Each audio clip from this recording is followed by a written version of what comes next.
कल arguments on charge के लिए मैटर लिस्टेड था। कल हमने आर्गुमेंट ऑन चार्ज कंप्लीट भी कर दिया कल ही। मेन हमारी दलील ये थी कि इस केस में अगर टाइमलाइन के थ्रू देखा जाए तो शर्जील का रोल क्या बनता है, एंड एज पर प्रोसिक्यूशन की जो कहानी है, प्रोसिक्यूशन की जो एलिगेशंस हैं, उसके हिसाब से भी जो स्पीचेस उसने दिए हैं, उसके अलावा इस केस में उसको कनेक्ट करने के लिए, दिल्ली दंगे से उसको कनेक्ट करने के लिए या इस कॉन्स्पिरेसी का उसको पार्ट बनाने के लिए कोई भी एविडेंस है नहीं प्रोसिक्यूशन के पास।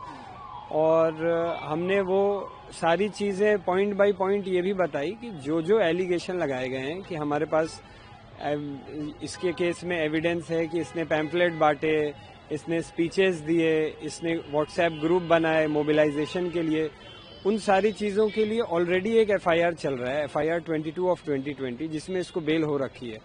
तो अगर किसी केस में ऑलरेडी बेल हो रखी है जिसमें वो सारी चीज़ें सब्जेक्ट मैटर हैं इन्वेस्टिगेशन की, प्रोसिक्यूशन की, तो फिर एफआईआर 59 में ऐसा नया क्या है जो कि इसको कॉन्स्पिरेसी का पार्ट बनाता है। सर, इसके अलावा आपका ये भी एक प्लान है ट्रंप का आने का, कब वो आ रहे हैं, वो सारी चीजें 14 फरवरी को सामने आई थी और उस टाइम शर्जील इमाम जेल में थे। तो क्या ये आर्गुमेंट है? तो आर्गुमेंट ये था कि प्रोसिक्यूशन चार्जशीट के अकॉर्डिंग ही इसमें ये कहा गया है कि 11 फरवरी 2020 को ट्रंप के आने का अनाउंसमेंट हुआ था और उससे पहले से शर्जील इमाम एडमिटेडली जेल में था दूसरे प्रोसिक्यूशन में।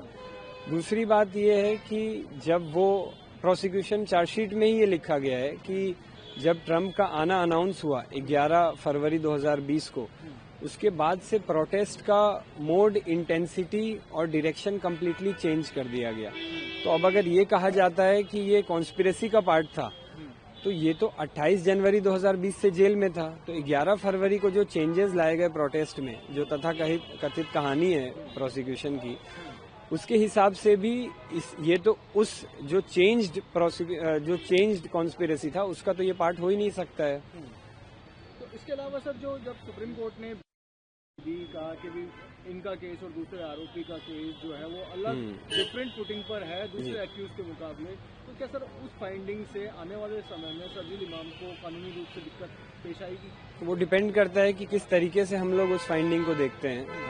हम तो ये देख रहे हैं कि जो 1 साल का टाइम दिया गया है सुप्रीम कोर्ट द्वारा कि या तो ट्रायल कंक्लूड कर लें या तो जो प्रोटेक्टेड विटनेस है उनका बयान करा लें। अगर वो नहीं हो पाता है तो फिर से आने के लिए निर्देश दिया गया है। तो ये फाइंडिंग, ये एक अच्छी चीज़ है इस जजमेंट में, क्योंकि 1 साल में आप भी जानते हैं कि इस केस में ट्रायल तो बिल्कुल कंप्लीट हो ही नहीं सकता है। एंड रही बात प्रोटेक्टेड विटनेसेस की, तो प्रोटेक्टेड विटनेसेस जल्द से जल्द हम लोग कोशिश करेंगे कि पहले चार्ज फ्रेम हो जाए एंड उसके बाद जल्द से जल्द जो भी विटनेसेस हैं उनका एग्जामिनेशन हो जाए।